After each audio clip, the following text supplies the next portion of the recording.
조금 더 7장 맨 뒤쪽 한번 볼래요? 남이 거기서 그러므로 시작.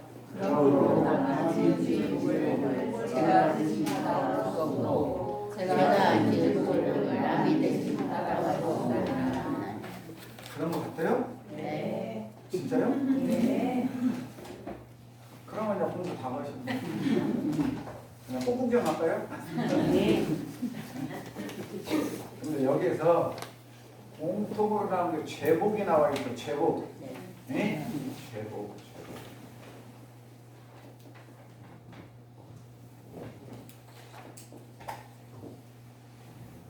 뭐가 좋아요? 보기. 네? 보기도. 보기 좋아요? 네. 어차피 보기 좋은 데는 다 하시네. 그런데 한번 우리가 이제 본론에 들어가기 전에 한번 생각해 보세요. 보기 좋은지는 여기 계신 분들이 다 아시네. 그런데 대동사님께서 뭐라고 그러셨느냐?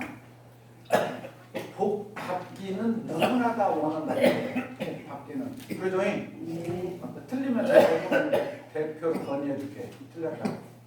복 받기는 좋아하나 복 지을 때를 당해서 어쩐다고 했어요? 복 받기는 좋아하나 복 지을 때를 당해서 어떻게 한다고 했어요? 대종사님께서.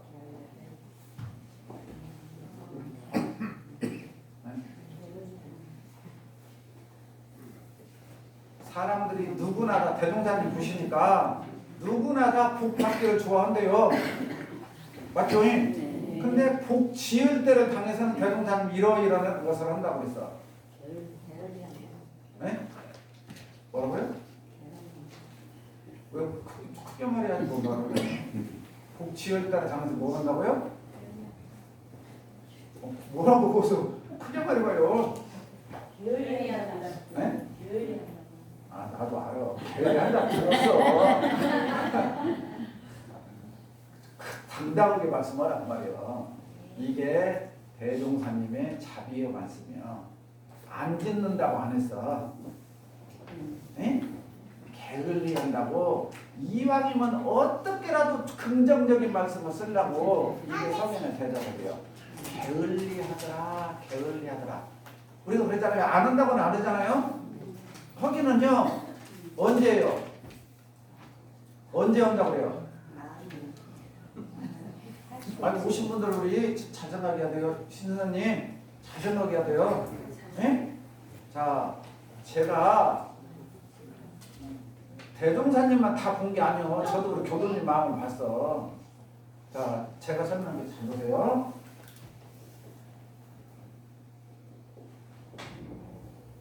자 있어.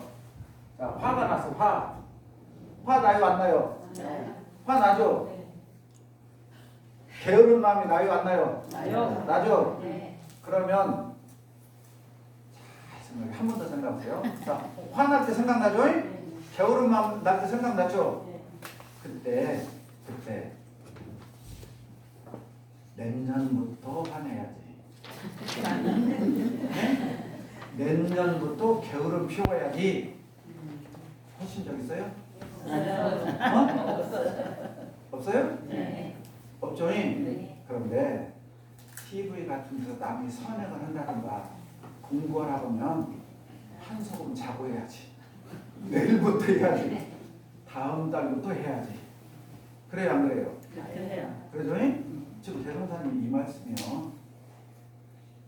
이 말씀을 경전에다가는 게을리하나니 그렇게 해놓으신 거예요. 이해하시게 무슨 말씀인가요? 왜 제가 알겠어요? 대종사님과 통화했어야지. 우리가 봐봐요. 한번 잘 생각해봐요. 화가 나거나 짜증이 나면 그건 다음에 내면 좋잖아요. 그럼 안 날 확률도 많잖아요. 근데 그냥 그 다른 사람 다 이끌어갖고 그냥 막 화를 내, 막 짜증을 내. 바로 이해가죠. 근데 선한 일은 내일부터 하지 마. 다음부터 하지 마. 이게 중생들의 삶이다. 근데 받을 때는 내년에 받아야지. 적은 먼저 받고 나는 다음에 받아야지. 그래요? 그러시냐고요? 내가 먼저 받아야지. 자, 그런데 여기 뭐라고 그러셨어요? 대동사님께서 남이 지은 죄복은 내가 받을 수도 없고 내가 지은 죄복을 남이 뺏어갈 수도 없다. 그런데 이걸 머릿속에다 확실히 심어야 돼요. 이걸 이게 안 되어 있으니까 그래. 우리가 이게 머릿속에 그냥 세뇌가 돼야 된다는 거예요. 세뇌가. 그래서 대동사님께서 인과 깨친 사람이 어디가 있어요? 못 깨쳤지. 그러지만 믿어라 그랬잖아요. 믿어라. 스승님 말씀을 믿어라. 원불교에 안 와버리면 괜찮아요. 그럼 인과 안 믿어도 돼. 그러나 원불교에 오셨는데 인과를 안 믿으면 그건 큰일 나. 대동사님이 깨달음을 얻으시고 첼로 첫 번째 말씀하신 게 서품 1장이요. 거기에 상멸 없는 도와 인과호응되는 이치가 서로 바탕에 산 두렷한 깃들어지고 이론상실이에요. 예? 당신이 깨닫고 보니까 상멸 없는 도와 인과호응의 이치가 있더라. 부처님께서 깨달은 원리가 똑같아. 그래서 내가 깨달았지만 스승님을 부처님께 연원하노라. 그래서 내가 깨닫고 보니까 서가모니 부처님과 깨달은 거 똑같더라고 말이요. 그러니 내 스승님으로 서가모니 부처님을 연원을 둔다. 얼마나 이 자비 겸손한 말씀이요. 다른 사람들 깨쳤으면 내가 최고다 할 텐데 아니잖아요. 내가 깨치고 보니 과거 서가모니 부처님도 똑같이 자를 부실 거라. 그러면 대종사님이나 부처님이 가장 강조하는 게 뭐예요? 가장 강조하는 게 복이요. 복. 그렇죠? 그러니까 우리가 여기에 온 목적이, 공부하는 목적이 복 받고자 오는 거라니까. 아, 좋은 대학 가고 공부 열심히 하고 운동하고 오는 것이 전부 다 뭐라고 해요? 죄 받으려고 해요? 전부 다 하는 것이 따져봐요. 한마디로 요약하면 복 받기 위해서 온다니까요. 복. 누구 복 받으라고? 나 복 받으려고요. 나 복 받으려고. 내가 운동했는데 우리 와이프가 건강해져요? 내가 밥 먹었는데 우리 와이프가 배불러요? 아니요. 내가 복을 지으면 내가 받고 이게 아주 우주의 철칙이다만 있고. 그런데 우리가 선이나 복이나 똑같은 말이에요. 선한 행동이 복 짓는 행동이랑 똑같은 말이에요. 유교에서는 선하게 살으라고 강조해요. 유교에서는. 불교에서는, 원불교에서는 복을 지으라고 강조해요. 그런데 사람들이 또 복, 선이니까 따로따로 알아. 선한 행동이 복을 짓는 거예요. 복 짓는 행위를 이름해서 선한 행동이라고 해요. 어차피 이해가셔요? 네. 그런데 복을 지으라고 하면 사람들이 돈이 없어서 복을 못 집니다. 그래요. 돈이 없어서 복을 못 집니다. 맞아요, 틀려요? 네? 맞아요, 틀려요? 아, 크게 말해야지. 제가 얘기해보자. 맞아요, 틀려요? 네? 아, 그 말 앞에 뭐라고 했어요? 틀려?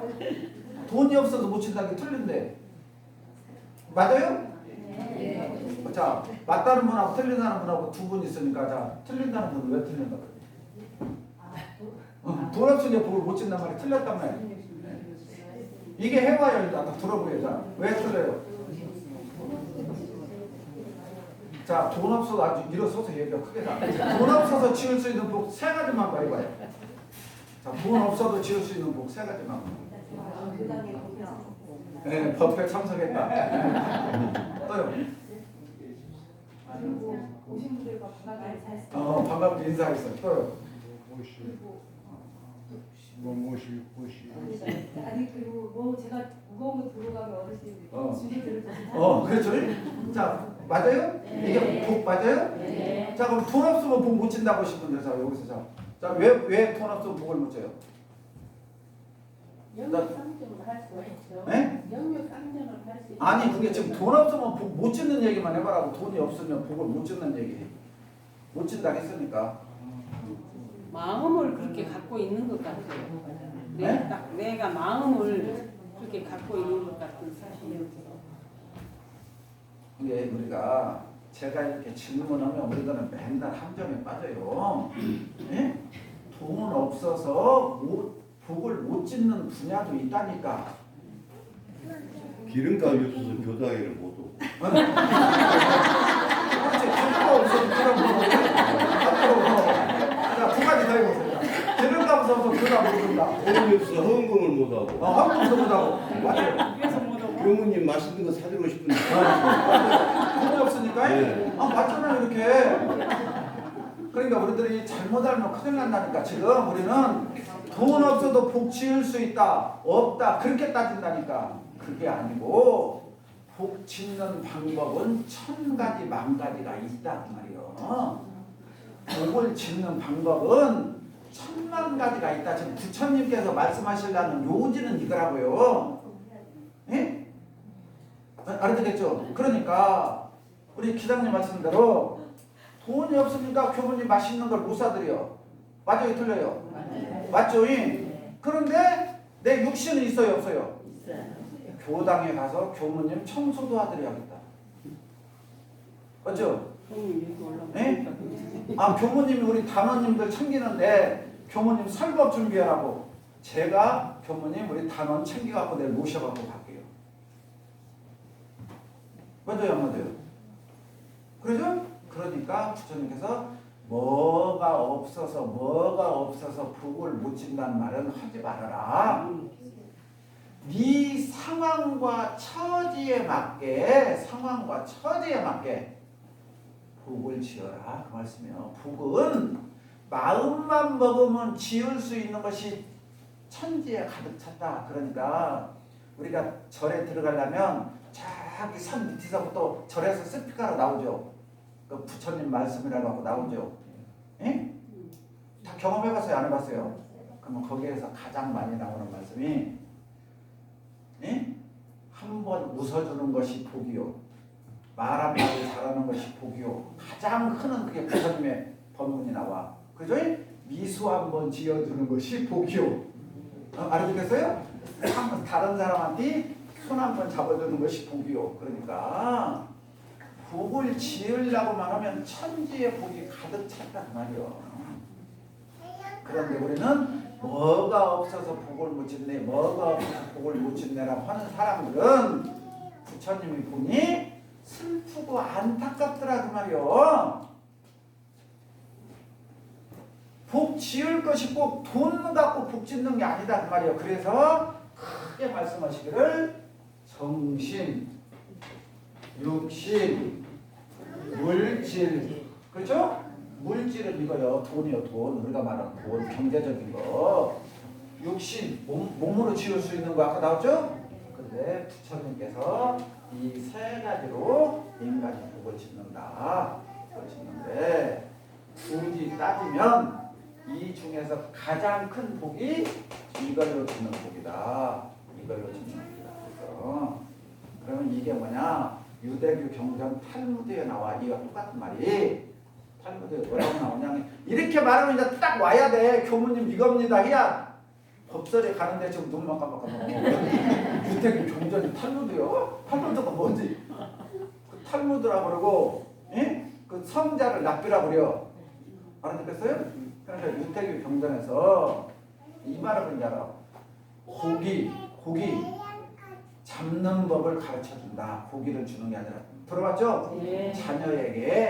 자녀에게 고기를 주는 것보다 고기 낚는 법을 가르쳐준다. 이렇게 말하는 게 많이 들은 것 같죠? 그러면 고기를 주는 것은 뭘 주는 거예요? 물질로 돈 주는 거예요. 너 밥 사 먹어라. 아니 밥을 한 그릇 사주는 거예요. 그죠?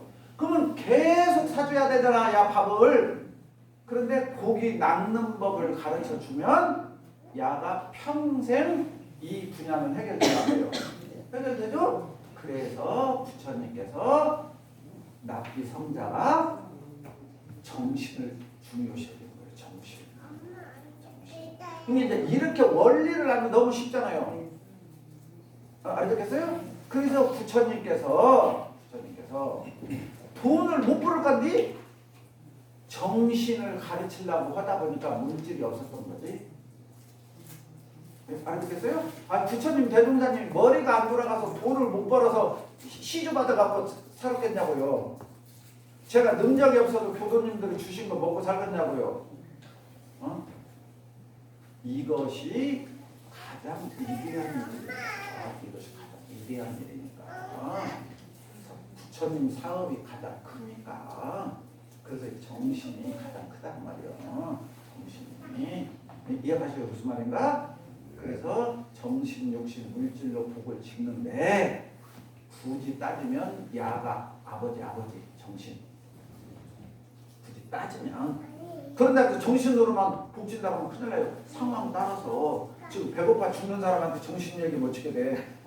당 떨어져서 죽으려는 사람한테는 사탕 하나가 정신보다 1000배가 더 낫지. 그러지만 보편적일 때 그러더라. 그러니까 우리가 복 중에서 가장 큰 복이 뭔 복이라고 했어요? 그러니까 이런 걸 하면 된다니까. 자, 복, 선이요. 인연이란 말은 뭐예요? 사람. 그죠? 그러니까 사람과의 인연을 맺어준 게 가장 큰 복이 된다는 말이에요. 사람. 그러니까 사람하고 인연을 맺는데 빵 하나 주는 게 좋아요? 빵을 계속 먹을 수 있는 방법을 가르쳐 주는 게 좋아요? 가르쳐 주는 게 좋죠. 그래서 교당회로 모시고 와라. 그 말이에요. 친구에게 냉면 사주고 빵 사주고 술 사준다고 했을 때 술집에서 만나고 빵집에서 만나는 것도 나쁜 게 아니에요. 필요. 그게 우리는 잘못한다니까요. 그럼 빵집에서는 만나지 말고 커피를 마시지 말란 말이야. 그게 아니에요. 벚꽃 구경도 가고 알아듣겠죠? 다니는데 그것이 주가 돼버리면 본질이 없어져 버린다. 그 말씀을 하려는 거지. 하지 말라는 말이 아니야. 그 사람들은 어느 정도 친해져야 정신을 얘기하고 마음을 얘기하지. 처음 만난 사람한테 부처님 얘기하고 누가 해요? 처음에는 빵도 사고 커피도 먹고 친해져야 이런 얘기 할 것 아니냐고 말이야. 쉽죠? 그러니까 인연복이 가장 크다 그 말이에요. 그 인연은 뭐예요? 인연복은 이 부처님 법을 가르치기 위해서 부처님 법을 알아듣겠어요? 그래서 오늘 또 용지 하나 나눠줬잖아요. 전부 다 받았잖아요. 4월달 되면 대각경절날 우리가 기도하고 부처님 오신 날 운동하고 하잖아요. 그런 행위들을 왜 하냐고요. 왜 해? 이런 기회 때, 그죠? 기회 때 부처님과 대종사님과 인연을 맺지 못한 사람들에게 연등으로 꼬시고 무슨 말이냐죠? 인연을 맺게 해서 어떻게든지 그분들이 법당에 나오게 해서 이런 성현의 법을 공부할 수 있는 기회를 맺어주자고 연등을 하고 기도를 하는 거지. 못 하려고 하냐고. 못 하려고 해. 그러니까 이런 의미를 잘 알아서 일반 사람들에게는 뭐라고 해요? 2500년이라는 풍습이 있으니까 그죠? 야, 부처님 오신 날 연등 하나 켜자.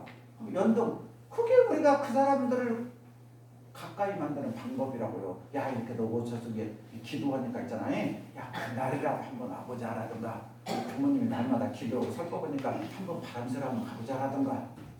그렇게 왔을 때 부모님한테 전화를 하는 거예요. 부모님 제가 오늘 친구 하나 모시고 가려니까 이 친구가 이러이러한 성격이에요. 그러니까 이 친구에게 맞게 법문도 좀 잘해주세요.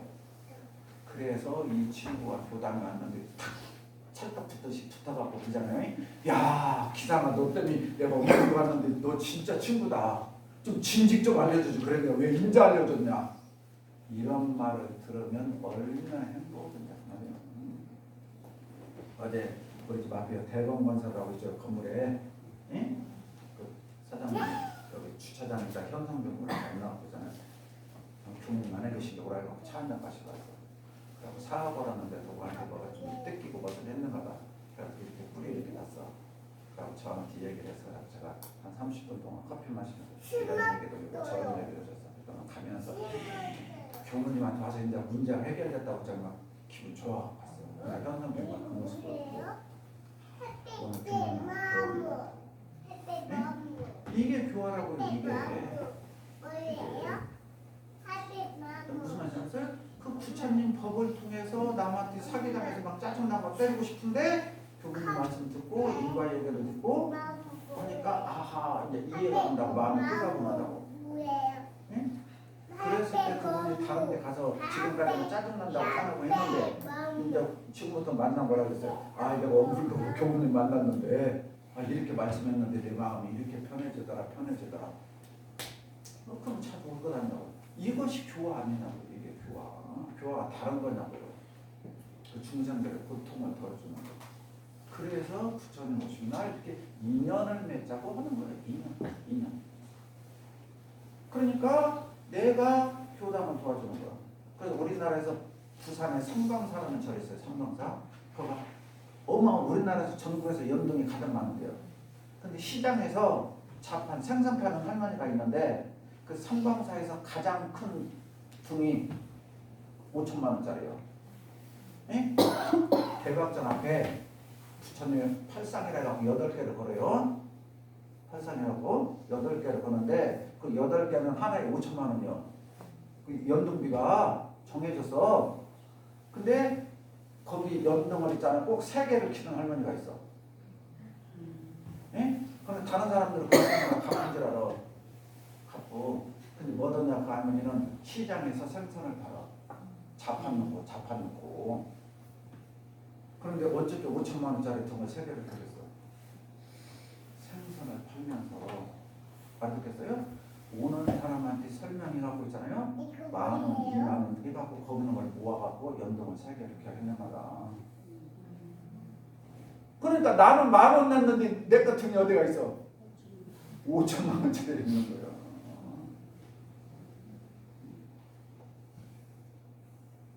이렇게 인연을 맺어준다는 말씀이에요. 인연을 맺어준다.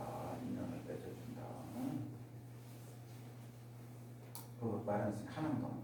자, 부처님께서 이 연등을 펴게 된 이유가 유래가 왜 있느냐?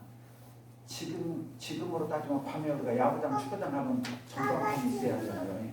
별이 보이는데. 근데 부처님 당시에 낮에는 이러니까 밤에 설법을 해야 되거든요. 밤에 설법을 하려면 어떻게 해요? 산속에서 하려면 길도 어두고 하잖아요. 그러니까 부처님이 설법을 할 수 있도록 있는 사람들이 돈을 내갖고 등을 켜줬다고.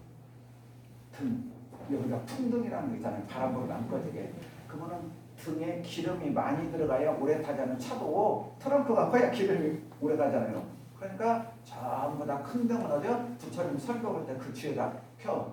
그러니까 돈 많이 내고 큰 등은 다 부처님 있는 데다 켜.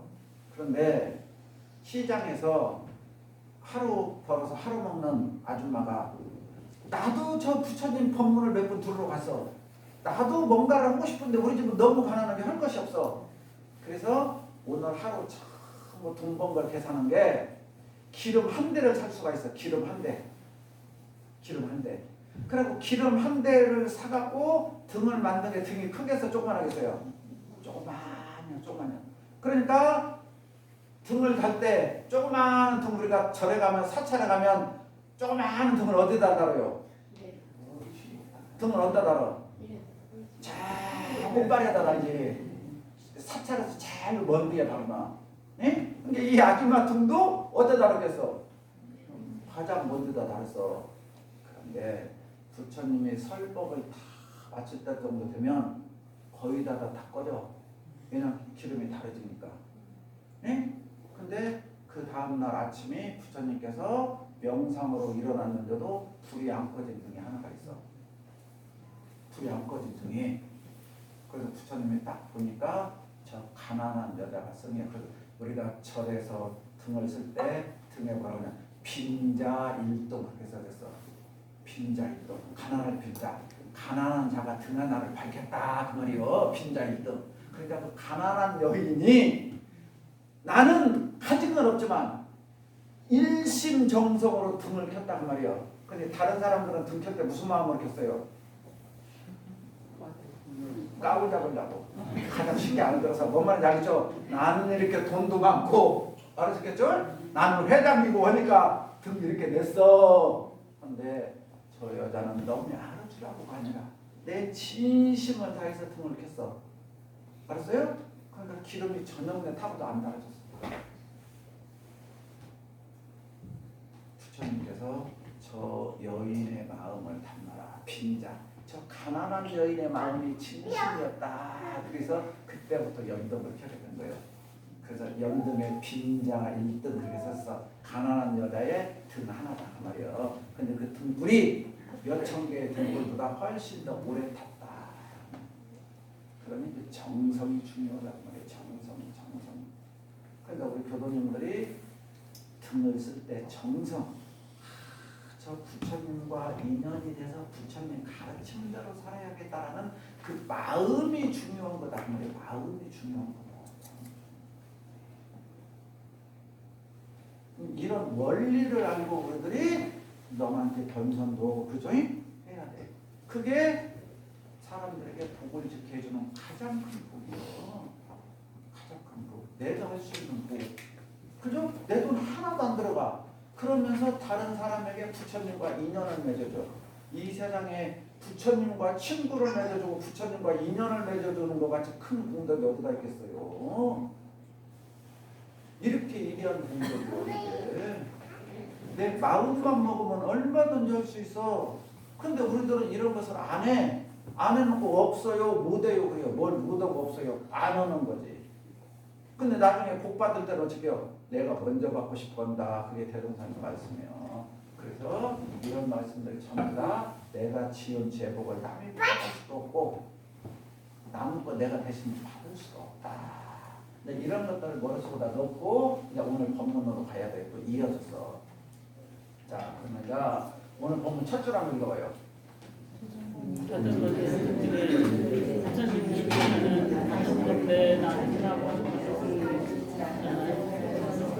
자, 많이 읽을 건 없어요. 자, 우리가 이제 제가 공부하라고 힌트를 드리는 거예요.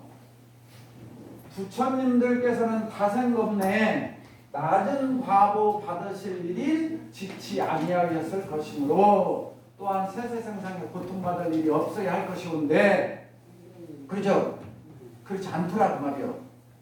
이런 질문을 할 수 있는 이 조정권 선지님은 굉장히 머리가 똑똑하십니다. 알아듣겠어요? 그때 당시에 부처님이 고통을 받았는지 안 받았는지 우리 알아요? 몰라요? 몰라죠? 부처님 어디서 태어났어요? 왕궁가에서 태어났으니까 행복하고 왕자로 태어났는데 뭔 고통받았겠어. 근데 이 선지님은 어떻게 부처님이 고통받은지를 알고 이 질문을 했냐고요. 만약에 부처님이 고통을 안 받았는데 이 법문이 나오면 불교 스님들이나 불교 신자들이 보면 에이 원불교 사쿠라네 그래요. 맞아요? 안 맞아요? 맞죠? 우리 부처님께서 왕자로 태어나고 후하오시고 오고 있잖아요.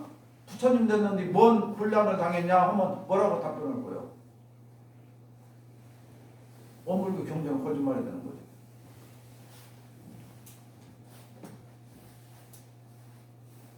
이 선생님이 우리 조중광 선생님 알죠? 네? 조중광 선생님 그때 당시 교회 장로를 했던 조중광 선생님의 딸이요. 네? 그래갖고 그때 당시 전주 기전여고 다녔어요. 기전여고. 그 예수교에서 만든 학교 기전여고. 전주 예수병원이라고 큰 병원이 있는데 그 옆에 있는. 그래서 원불교의 정력 1호 교문이면 1호 교문. 공타원이라는 법부를 가지셨는데 이 선진이 원불교에서 설통 1호 설교를 제일 잘했다. 라고 설통 1호 교모예요. 설통. 네? 그 정도로 훌륭하신 분이요. 그래서 이 어른에 대해서 한마디만 더 해드리면 이 어른이 그렇게 법설을 잘하셨어. 네? 특히 천도법문 이렇게 생사했다고 보면 그렇게 잘하셨대요. 그러니까 그냥 여기저기서 맨날 부르니까 일정이 꽉꽉 찼어. 어디 천도자가 있으면 우리 집 오시오 그러니까 그런 게 설통 제일 할까요. 그러니까 그냥 어디 가서 그냥 천도사 뽑으면 생사했다 그래서 그냥 대중들이 그냥 들으면 그냥 마음에 와닿았다. 그런데 이 선생님이 어느 날 몸이 아파서 병원에 가서 검사를 받은 게 암이요. 예?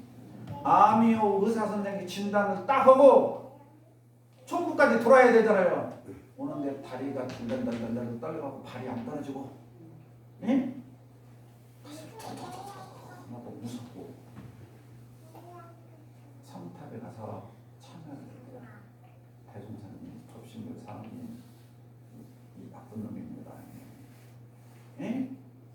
저는 지금까지 다 제가 공부를 해서 깨달은 줄 알고 설보고 다녔는데 내가 암이었다고 생각하니까 아무것도 안 보입니다.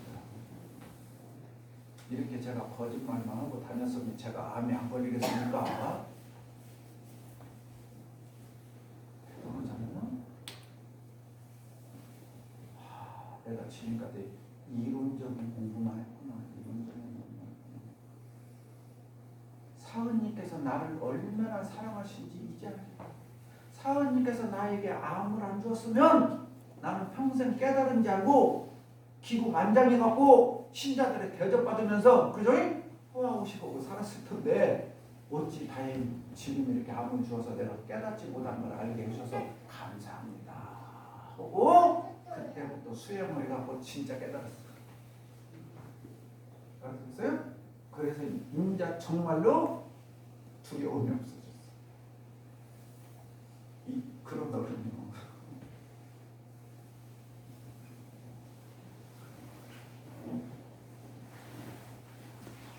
존경스럽잖아요. 다른 사람 같아서 막 고백하겠어요? 내가 그랬다고? 숨기려고 하지? 그렇잖아요? 공부인들, 이런 선주님들의 공부인이요. 그 정도로 지혜가 있은 게 이런 말씀을 질문을 하시는 거예요. 이게 이 보시면서도 다 의미가 있어요. 의미가 그냥 나오는 게 아니에요. 그러면 부처님께서 뭔 고생을 하셨냐? 부처님을 괴롭힌 사람이 컸나? 부처님을 괴롭힌 사람이 컸나? 가장 대표적인 게 그때 당시 부처님 당시에 육사애도라고 그게 우리로 따지면 지금 다종교 국가죠. 우리나라가 지금이 그러듯이 불교 말고 다른 종교가 수도 없이 많았어.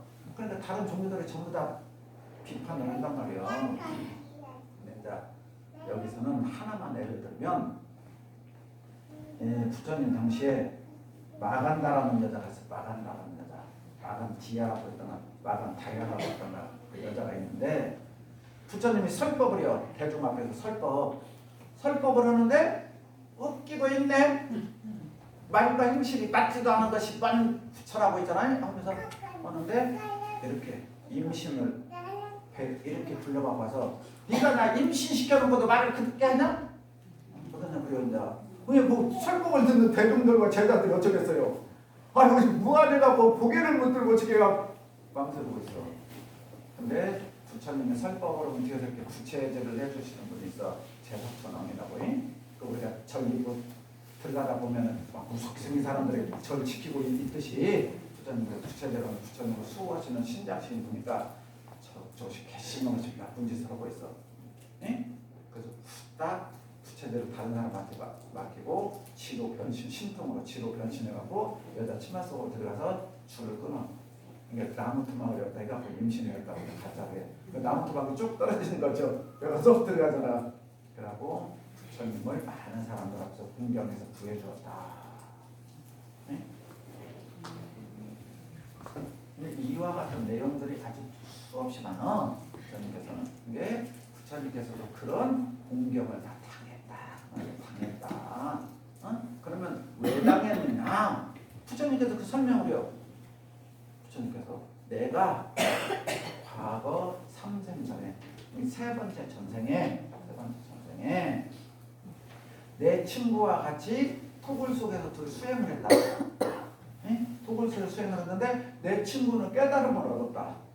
깨달음을 얻으니까 귀족 부인이 공양을 해갖고 와서 공양을 하러 온뒤 나한테 죽었어? 깨달은 사람한테 주겠어? 깨달은 사람한테 주면서 깨달은 사람한테만 자여.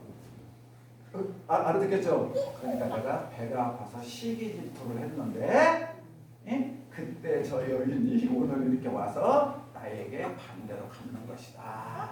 부처님께서 제자들에게 설명을 해줘. 설명 무슨 말인지 알겠어요? 이런 내화가 불경에 보면은 몇 수십 개가 있어. 제가 시간이 없은 게 설명을 못 드렸는데 한 번씩 이제 기회 되면 해드릴게요. 그러면 부처님만 그랬냐? 공자님께서 중국 광땅이라고 해서 광땅이라는 데를 지나가는데 그때 당시 중국에서 우리나라 따지면 그냥 아까 살인마만 있어서 좀 전국적으로 하느니 그것이 도척이라는 사람이 있어. 도척. 사람을 굉장히 많이 죽였어. 그런데 그 광땅이라는 지역을 공자와 제자들 이끌고 지나가는데 옛날 밤이잖아. 옛날 드라마 보면 공자님이 그 도척하고 닮았어. 응? 근데 사람들이 신고를 했어. 그러니까 관아에서 잡아갔어. 잡아가니까 이제 내일 못 오는 날이요. 사형시키는 날이요. 공자를. 그런데도 공자님께서 뭐냐? 내가 천지신명한테 떳떳하기 때문에 나는 두려울 것이 없다. 응? 근데 그 다음날 아침에 무죄로 풀려나. 근데 이런 공자도 그러고 우리가 알고 있는 예수님 봐봐. 예수님 너무 잘 알잖아요. 예수님이 이렇게 돌아가셨죠? 십자가에서 봐봐. 그런 성현들 대종사님. 그러니까 지금 그런 말씀들을 이 선지님이 여기서 줄여서 말씀하시는 거예요. 그러한 성자들은 그죠? 세세생생 복받을 일만 하셨을 텐데 왜 그렇게 위대하신 성자임에도 불구하고 저런 과보와 고통을 받게 되느냐? 나는 그게 이해할 수가 없다. 그 말이 이해할 수가 없다. 어째요? 누가 이런 질문을 하겠냐고요. 지금 대종사님께서 착한 일 하면 복을 받고 나쁜 짓 하면 죄를 받는다는 거 그건 누구나 알겠는데 아 3세에 그러는 위대하신 분들이 뭔 죄를 져서 벌을 받겠냐고 말이요. 근데 내 눈으로 봤을 때 우리 스승님 대종사님도 그렇게 핍박을 일본한테 많이 받았고 알아듣겠죠? 과거의 성자들도 그랬는데 그렇다라고 하면 나 스승님 말씀에 지금 의문이 갑니다. 라고 조목조목 지금 질문을 한 거예요. 그 내용의 이 말씀이. 근데 굉장히 똑똑하시니까 이게 질문하지 아무나 모른다고요. 그러니까 대종사님은 그 말씀에 답변을 하잖아요. 과거 세 번째 읽어보세요. 시작. 과거 부처님께서도 자 이해하죠?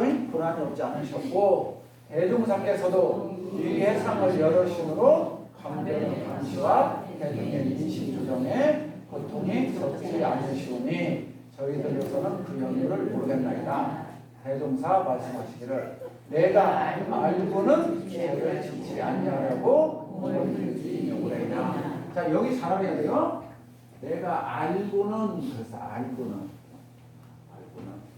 그러니까 대종사님이 몇 생을 인간으로 오셨겠어요? 몇 생을? 자 윤회로 수레바퀴로 몇 번 돌아갔냐고요? 네? 돌았겠어요? 자, 부처님께서 몇 생을 윤회했다고는 안 나왔는데 내가 500생을 닦았다 그랬어. 서가모니 부처님이 깨닫기 전까지 500생을 닦았다 그래서 500생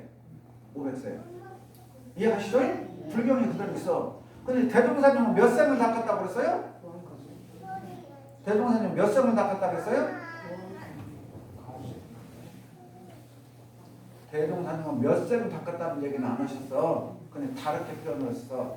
구원 겁내에 서원을 세우고 이 회상을 내가 만들었다. 그렇죠? 그럼 겁이라는 단어가 나와. 겁. 우리가 겁나게 많다. 영겁의 세월, 숙겁의 세월 할 때 겁이란 말 나오잖아요. 겁. 불교 용어예요. 겁. 겁이란 말은 뭐냐? 일겁은 산이 있어요. 산에 올라가면 정상 있죠. 정상. 산 정상에 돌. 산 정상에 돌이 있어. 근데 여기가 가운데요. 여기 사방 좌우가 20km예요. 20km. 이거 불교 사전에 나온 얘기예요. 20kg. 그러면 얼마나 큰지 알겠죠? 예? 20kg 되는 바위가 있어. 바위가. 근데 1년에 한 번씩 하늘에 있는 옥황상제를 모시는 선녀가 하얀 드레스를 입고 이 산 정상에 내려와서 여기에 딱 서갖고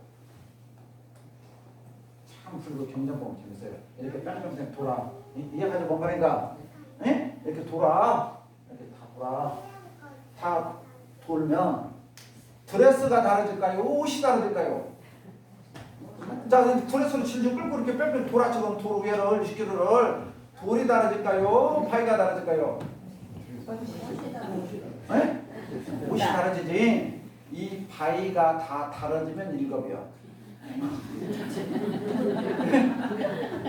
불교에서 우리가 겁이라고 할 때 겁나게 하잖아요. 일겁이 옷을 입고 그것도 1년에 한 번만 매일 하는 것도 아니고 그래갖고 이 돌이 다 없어져야 일겁인데 대종사님께서는 구원겁네. 오랜 겁, 많은 겁 동안 예? 이 법을 내세우려고 내가 준비했다. 알겠어요? 그러니 우리들의 생각과 성자들의 생각은 비교를 하지 마요. 스케일 차이가. 그러니까 많은 생 동안 알고는 죄를 짓지 아니하려고 알고는 공을 들은 지 오래이나. 우리 이렇게 하겠어요? 사생을 통하여 많은 사람들을 교화할 때 혹 완강한 중생들은 사기악기가 부지 중 억압되어 했던 영웅인가 하노라. 이게 무슨 말인지 알겠어요? 이 구절을 잘 알아야 돼요. 이 구절. 우리 교도님들은 그냥 읽으면서 이런 구절을 그냥 넘어가 버려. 이 구절이 굉장히 중요한 말씀인데 이게 지금 무슨 말씀이냐고요? 이 구절이. 자, 이 구절. 자, 여기 읽어보세요. 시작. 사생을 통하여 많은 사람들을 교화해 꼭 완강한 중생들의 사의 악기가 부지기는 억압되었던 영웅인가 하노라. 자, 무슨 말씀이냐고요, 저기가. 무슨 말씀이냐고요?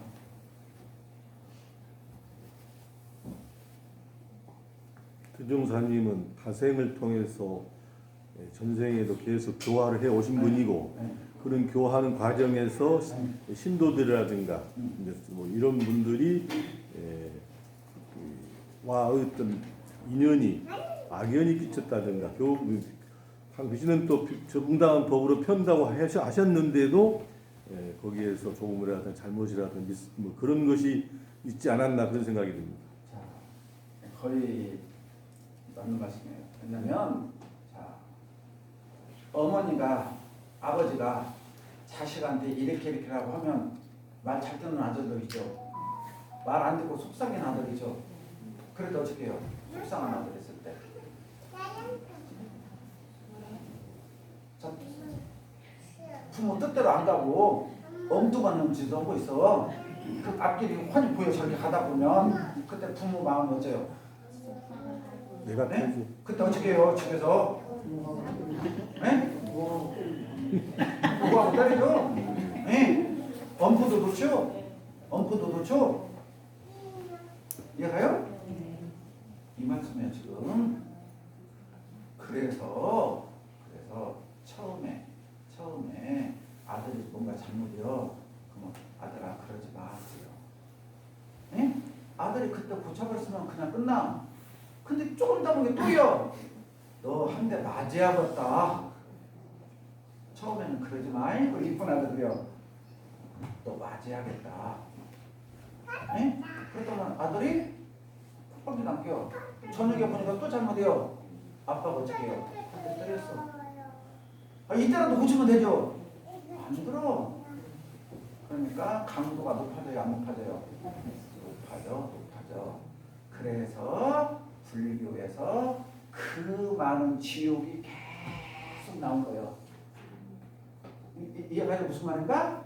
지옥의 종류가 수천 수만 가지 화탐지옥 무슨 지옥 나오죠? 그게 뭐냐? 부처님이 부지중 저 강한 중생들을 누르고 올바른 길로 인도하려고 자비 방편을 베풀어서 또 지옥에 떨구면서 지옥도 어떤 지옥이냐 알아듣겠죠? 네가 가장 싫어하는 거 네가 그렇게 살면 나도 이렇게 받는다 이렇게 받는다 해갖고 지옥의 종류가 저 읽다가도 못 읽었어. 너무 길어가. 그럼 무서워서도 못 읽었어. 잘려갖고 벌 받아서 가봤어. 그래서 그렇게 많아. 이게 그만큼 사비 악기가 강한 사람이다. 알아듣겠어요? 그러니 그 사람들을 올바른 대로 인도하려고 완력을 썼다고 그래요. 완력. 저 말 안 듣는 코끼리, 그 코끼리 잡아 끌려면 쇠사들 만들어 놓고 해도 안 해요. 막 하죠? 길들으려고. 그렇게 할 때 이 안 따라올라는 놈들이 얼마나 바람하고 몸부림치고 했겠냐 말이요. 그러니 그런 기운들이 뭉쳐서 내가 지금 이렇게 업보를 받는 것이다. 내가 죄를 지어서 받는 게 아니고 수생 동안 많은 중생들하고 감사하는 중생만 있는 게 아니라 불평불만하고 원망하고 막 알아듣겠죠? 하는 중생들이 굳이 좀 했기 때문에 내가 이렇게 과보를 받는 거지. 무슨 성자들이 죄를 지켰느냐? 그런 것은 절대 없다. 그래도 가르치려는 이 대자 대비 이게 성현의 마음이란 말이요. 우리 부모들 마음이었죠. 속이 터져 죽어도 우리 아들 올바르게 키우려고 하잖아요. 그래서 그러니까 오직 말 안 들으면 너 이놈 새끼 나가 뒤져버리라 그랬단 말이에요. 그래서 부모가 그게 나가 죽으란 말이에요. 그만큼 너를 사랑한단 말이에요. 근데 또 다른 말 내도 안 됐다 그 말 듣고 가서 죽어. 청개구리만 보거든요. 내가 그만큼 속이 터져 죽겠단 말이지. 나가 죽으란 말이에요. 왜 또 그 말을 들어? 다른 말 안 듣고요. 너희들 이렇게 살면 안 된다고. 지금 이런 상황이야 지금. 그러니까 이게 무슨 말씀인가라고 있잖아. 가만히 앉아서 명상을 하고 있으면 그것이 이 말씀이구나 이 말씀이라고 와 저기. 그래요. 내가 우리 자식 키울 때 우리 교도들 키울 때 저 있잖아요. 일요일날 아침에 핸드폰 울리는 걸 가장 싫어요. 저 일요일날 아침에 핸드폰 울리는 걸 가장 싫어요. 왜 싫어할까요? 일요일날 아침에 오는 핸드폰은 절대 좋은 핸드폰 없어. 교무님 내가 오늘 누가 한 명 데리고 왔겠냐고 오는 전화는 한 통도 없어. 오늘 배 아파서 뭐 돼서 급해서 오늘 법회 못 나가요라는 전화는 왔으면 왔지. 교무님 오늘 기쁜 일에서 내가 오늘 친구 떴더블로 데리고 가요. 그런 전화는 없어. 그래서 일요일날 아침에 오는 전화는 받기가 싫어. 알아듣겠어요? 교무님이 제일로 듣기 싫은 단어 오늘 법회 못 나가요. 그게 최고로 싫어. 교무님은 그게 최고로 싫어. 알아듣겠어요?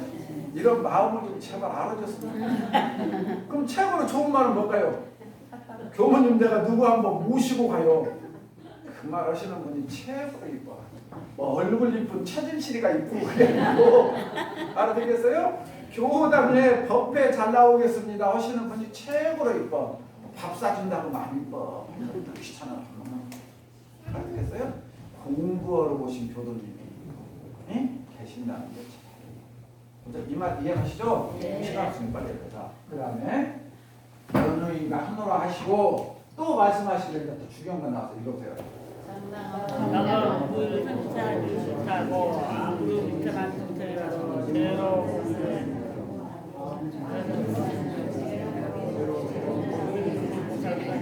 자, 볼게요. 이게 중요한 말이 뭐냐?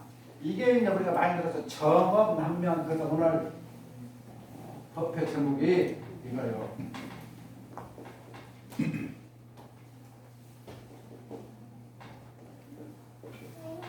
정업난면이라 정해진 업은 정해진 업은 면할 수가 없단 말이에요. 부처님이 됐건 누가 됐건 알아듣겠죠? 지, 보아 그거 없어. 진리의 세계에서는 정해진 업은 누구도 면할 수가 없어. 근데 우리는 그렇게 생각 안 하잖아요. 이건 사회법에서 그래요. 사회법에서는 빽이 있고 뭐다고 하면은 좀 달라지는데 이게 진리의 세계에서는 절대 이게 없어. 진리의 세계는 부처님 중생 그게 없어. 선을 하면 그 뒤로 복을 받고 악을 지으면 악을 받아. 알아듣겠죠? 이게 우주자인의 철칙이요. 그래서 부처님께서도 아까 몇 가지 얘기했잖아요. 다 자기들이 지었으니까 그 업을 받는다 그 말이에요. 업을 받는다. 아까 성자들이 이해했죠. 자, 이 예화를 뭘로 들으면 우리가 이해가 가장 쉬울까 해가지고 제가 딱 이제 먼저 생각을 해봤어요. 아, 이 말씀을 드리면 이해가 가려나 모르겠다. 그래서 우리 조선시대 때 27분의 왕이 계셔서 태종, 대대, 분단세, 예성대, 문명대 다 외워져 있거든요. 자, 그중에 성종임금이라는 게 있어. 성종. 예? 우리가 세종대왕 다음으로 훌륭하신 일을 했다 하시는 분이 성종이라는 임금이에요. 성종. 성종이 가장 많이 했던 것이 아맹이에요. 아맹이 뭔지 알아요? 밤에 평복을 입고 이 서민들이 어떻게 사는가. 다른 사람들은 궁궐 속에서만 살아갖고 몰라. 근데 이 성종은 직접 내가 눈으로 보고 살펴야겠다 해갖고 그래서 눈이 내리는 겨울날 이제 나왔는데 눈이 내렸지. 눈이 내렸는데 나왔겠어요? 나왔는데 눈이 내렸지. 눈길에 밤에 길을 걸어가는데 다 불이 꺼졌는데 한 초가집에서 선비가 글을 읽는 소리가 나 밤이 깊었는데 3개월이 넘었는데 그러니까 임금이 4시오 4번을 나가서 이렇게 글을 읽고 집이도 주여 들어가도 되겠습니까? 옛날에 이리 오너라. 아이고 들어가 우리 너무 누추하다고 들어가니까 집은 그냥 금방 쓰러지게 생겼고 있잖아. 옷은 다 흥복은 입고 바로 이해가죠? 흥복은 입고 방에 들어갔는데 방이 냉물이요. 사람도 보려고 그래요. 추워서 들어갔는데 사람도 보려고 그래요. 그런데 나이는 40 중반대에 되어가고 있는 사람이 글을 읽는데 글 읽는 소리는 또렁또렁해요. 임금이니까 많이 배워서 알잖아요. 그래서 학문을 던져보고 이 얘기를 해봤어. 아니 이렇게 똑똑하고 실력 있는 사람이 왜 이렇게 가난하게 빈천하게 살까? 물어봤어. 예? 그러니까 저야 이렇게 살고 싶어서 살겠습니다. 15, 16세 때부터 과거 시험을 보러 갔는데 앉아서 책을 보면 그냥 천리까지도 다 보이는데 과거장에 가서 글만 쓰려면 덜덜덜덜 떨리고 내 뜻대로 안 나오고 나면은 후회하고 그러기를 지금 몇십 년 하다 보니까 이렇게 가사는 다 탕진하고 있잖아요. 와이프는 작년에 죽고 이렇게 살고 있습니다. 그러니까 성종 임금이 참 안쓰러워요. 안쓰러지. 그래서 이 성경을 어떻게든지 내가 구제해줘야겠다. 근데 이것이 성종실록에 나온 실화예요. 가짜가 아니고 실화라다가 말씀드린 거예요. 소문난다고 얘기합니다고. 그래서 살짝 빌려서 말해요. 이거 공부만 하지 말고 과거 시험을 보러 가시오. 그러면 시험을 머리자 아니라고. 내가 지금 방금 하면서 따끈따끈한 소식을 듣고 하는 3일 후에 별과 시험이 있으니 그 별과 시험을 신청을 하시오. 내 친구가 거가 있어갖고 내가 답안지까지 알고 왔는데 문제가 이런 문제가 나온다니 이렇게 쓰시오 하면서 신인사 합시다. 나는 이준이라는 사람이요. 그냥 성종이고요. 저는 박일몽입니다. 그래서 이렇게까지 알았잖아요. 그러고는 이제 와가지고 내관한테 너무 안쓰러우니까 저 사람이 옷 입을 것도 하나 주고 쌀도 주고 곡식도 주어갖고 좀 밥이라도 먹어야 과거장이 나올 것 같아. 너무 비실비실 쓰러지게 생겨서 3일 후에 이제 시험을 봤어. 3일 후에. 그래서 이런 제목으로 이렇게 글 쓴 사람은 무조건 장원급제를 시켜라 해갖고 이제 시험관한테 이제 성종이 얘기를 했단 말이에요. 그래갖고 장원급제요 하고 왔는데 18살 젊은이가 하고 앉아있어. 우리 이제 임금 내가 입고 다녀. 자기가 꿈꾸는 사람이 와야 되는데 그래서 너 어떻게 됐느냐 자초지종을 말해보거라. 그러니까 제가 그 훈장님 밑에서 인턴을 학생인데 우리 스승님께서 느닷없이 오늘 아침에 하니까 내일 시험이 있는데 이렇게 있었는데 너한테 깊은 얘기는 해줄 수 없지만 느리니까 시험은 보러 가야 된다. 예? 그런데 나는 지금 안 먹던 걸 먹으니까 속이 완전 그냥 그래갖고 움직일 수가 없는 거예요. 움직일 수가. 예? 그래 시험 보러 갈 수가 없어. 그만 알아차리죠.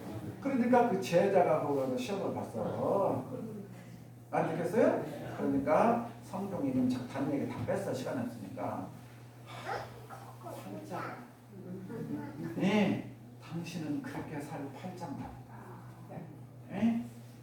이건 임금이면 다 해줄 수 있는 건지 알았는데 임금이 해도 안 되는 일이 있구나. 근데 그때 성종은 뭐 임관을 얻나 몰라.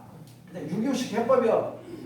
임금의 능력으로도 안 되는 것이 네 팔자값이구나. 이제 유교에서는 사주팔자를 믿으니까 이 팔자가 그렇게 살아야 될 팔자값이구나 하면서 그 제자에게 스승님 그냥 자리라. 예? 그랬대요. 그래갖고 그 박일 먹는 사람이 평생 그냥 수집만 가르치고 과거를 포기했대요. 안 되겠죠? 이게 그러니까 자기가 지은 복이 그 관운이 없으면 임금이 답을 알려줘도 과거 못 온다니까. 그게 안 된다면. 우리 교도님들이 이런 것을 알아야 된다니까요. 이게 공부라니까요. 그래서 남이 지은 복 대신 받아갈 수도 없고 그 제자 봐봐. 그 제자 뭔 복으로 있잖아요. 과거 법정에 갖고 그렇죠? 그러니까 이 사람은 부처님께서는 가가 무슨 생에 무슨 복을 지었다고까지 해줘. 불경에는 그렇게 나와. 네? 근데 조선실록에는 그게 안 나와. 근데 이 제자가 우리 그걸로 하면 큰 뭔가 굉장히 성종을 도와줬던가 나라를 몇 번 구한 뭐가 장군이었겠지. 그러니까 이렇게 큰 대복을 받았겠지. 이해하세요? 그러니까 교무님이 이렇게 설법할 때 이렇게 준비할 때 이런 거 예고 하나씩 찾아내는 것이 보통 일이 아니라니까요. 거기에 딱딱 맞는. 자 마지막에 뭐라고 했어요? 그러나 보살들은 그를 가보라도 당신의 들어서 받을 수는 있으나 아주 없어질 수는 없나니라. 내가 이제 수없이 말했어. 우리 정산용 법사님은 그렇게 아프셨어. 예? 근데 정산용 법사님께 이 질문을 하니까 내가 알고 고체를 지었겠냐. 과거 중국의 문민인데 치산치수를 13년만 했는데 요즘 지금 산불나도 난리잖아요. 그때 산과 물을 다스리는 게 성자들이 훌륭한 법이에요. 그때 많은 사람들을 데리고 일을 하다 보면 누가 좋은 일만 너무 안 하겠냐 싫어하는 사람도 있지. 이게 그 사람들의 원망이 있어서 내가 벌을 받는데 이번 한 생에 다 이렇게 받는다 그랬어요. 김은선 목사님 이렇게 말하면 좀 이해가 안 오잖아요. 그냥 성에는 말씀인 거리가 그런가 보다 하지. 그런데 이 예화를 찾아냈어. 책을 읽다 보니까 나왔어. 고려 시대 때 우리가 2분 들어갔을 거예요. 들어봤어요? 많이 들어봤죠? 국사 시간에 배웠잖아요. 대각 국사 그렇죠? 고려, 구대 문종의 네 번째 아들이요. 에? 이거 왕자가 태어났으니까 궁에서는 기쁠까요? 슬플까요? 기쁘자. 공주가 태어나도 기쁜데 왕자가 태어났으니까 얼마나 기쁘겠어. 근데 이 넷째 아들이 태어나서 울기만요. 젖을 주면 먹을 때만 뜨거워. 밥 음식 들어갈 때만 뭐 빼면 그냥 울어. 하루 종일 울기만요. 그러니까 걱정이 돼요, 안 돼요? 되겠죠? 그러니까 이제 의무관이 다 검사를 하지 우는 것만 흉이지 몸은 아무 이상이 없어. 그런데 이 아이가 울음을 딱 그칠 때가 있어. 관찰을 해보니까 아이가 울음이 그칠 때 보니까 목소리가 들려. 목탁 소리가 들리면 울음을 멈춰. 근데 목탁 소리가 딱 끝나면 다시 울어. 그러니 참 희한한 일이다 해갖고 임금이 신하를 대동해서 저 목탁 소리가 어디서 나는가를 가봐라. 그래, 그러니까 저 아들이니까 그래서 신하가 목탁 소리를 나는 곳을 가. 근데 우리나라에서 나는 게 아니야. 예? 계속 목탁 소리를 찾아가다 보니까 중국 항주 지금 항주요. 예? 항주에까지 가 목탁 소리가. 그걸 가니까 항주에 절이 예쁜 절이 있는데 거기서 스님이 가서 연구를 하면은 아이가 안 나와요. 예? 신통하죠?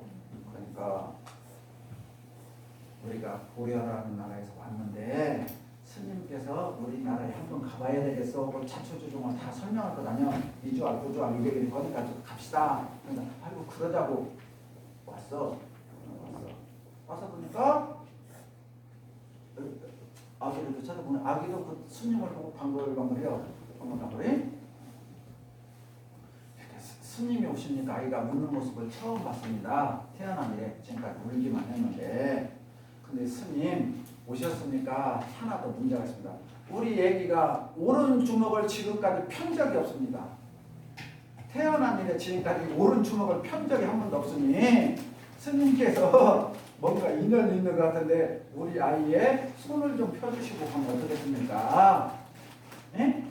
그래서 스님께서 아이의 손을 이렇게 딱 잡고 손을 이렇게 하니까 그렇게 펴도 안 펴지던 손이 샤 풀려. 예?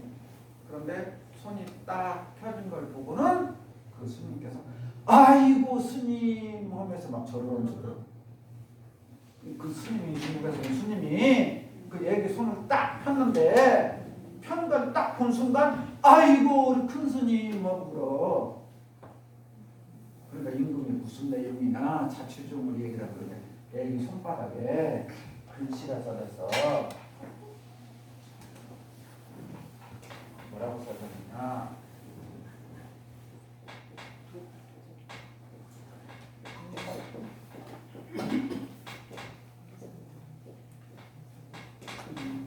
무슨 말씀이요?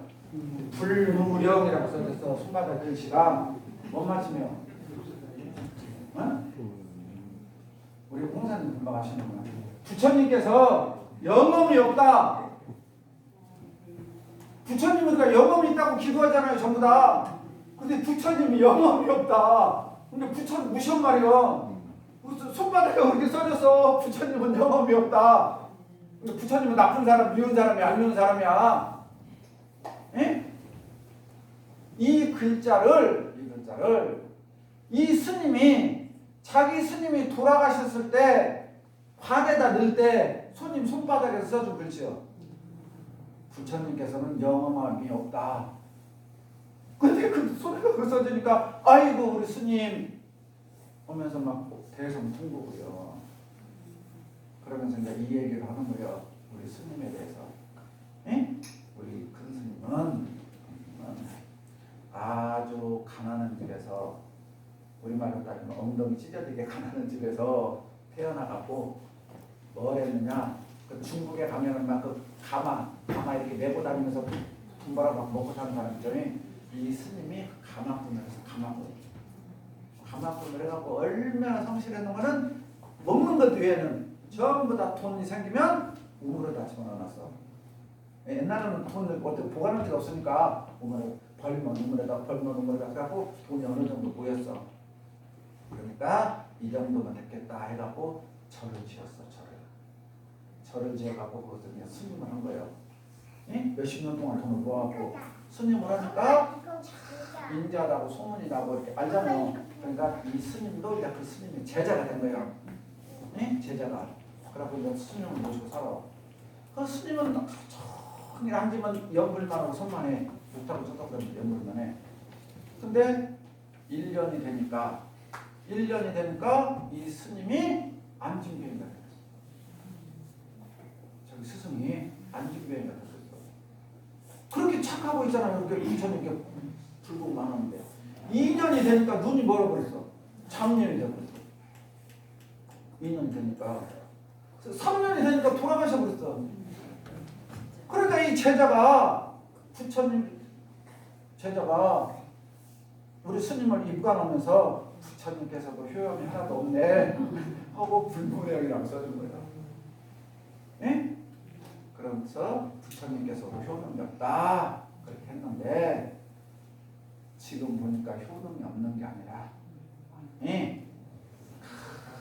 우리 스님께서 다생거 매치울 법을 이번 한 생에 그렇게 싹 갖고 다음 생에 이렇게 왕자로 태어났으니 부처님께서 효험이 없는 게 아니라 진짜 효험이 있다. 그리고 불무량이